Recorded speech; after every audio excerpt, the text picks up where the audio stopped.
Chapter 7 of the Miraculous Journey of Edward Tulane. He told himself that certainly Abilene would come and find him. This, Edward thought, is much like waiting for Abilene to come home from school. I will pretend that I am in the dining room of the house on Egypt Street, waiting for the little hand to move to the 3 and the big hand to land on the 12. If only I had my watch, then I would know for sure. But it doesn't matter. She will be here soon, very soon. Hours passed, and then days, and weeks, and months. Abilene did not come. Edward, for lack of anything better to do, began to think. He thought about the stars. He remembered what they looked like from his bedroom window. What made them shine so brightly, he wondered. And were they still shining somewhere even though he could not see them? Never in my life, he thought, have I been farther away from the stars than I am now. He considered, too, the fate of the beautiful princess who had become a warthog. Why had she become a warthog? Because the ugly witch turned her into one, that was why. And then the rabbit thought about Pellegrina. He felt in some way that he could not explain to himself that she was responsible for what had happened to him.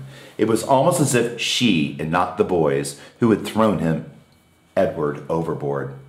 She was like the witch in the story. No, she was the witch in the story. True, she did not turn him into a warthog, but just the same she was punishing him, although for what he could not say.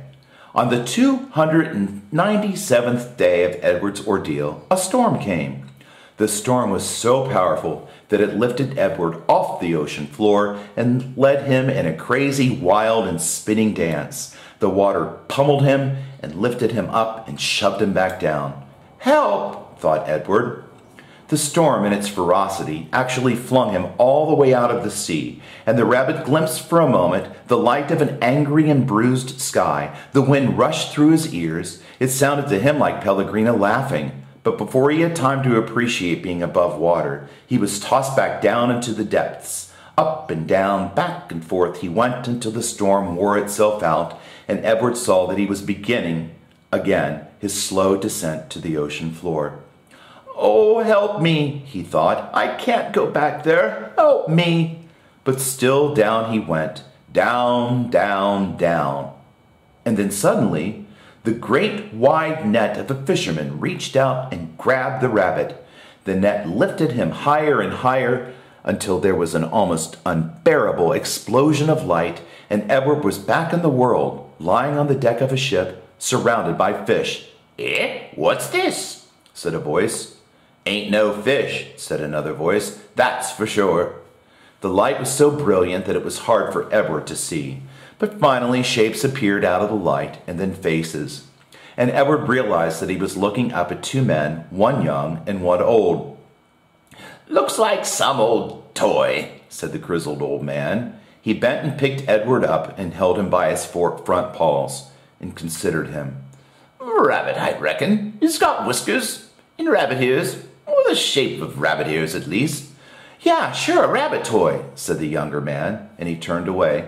"I'll take it home to Nellie. Let her fix it up and set it to rights. Give it to some child." The old man placed Edward carefully on a crate, positioning him so that he was sitting up and could look out at the sea.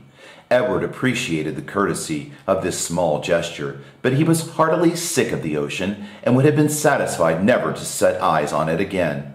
"There you go," said the old man. As they made their way back to shore, Edward felt the sun on his face, and the wind blowing through the little bit of fur left on his ears, and something filled his chest, a wonderful feeling. He was glad to be alive. "Look at that rabbit," the old man said. "Looks like it's enjoying the ride, don't it?" "Yeah," said the young man. In fact, Edward Tulane was so happy to be back among the living that he did not even take umbrage at being referred to as it.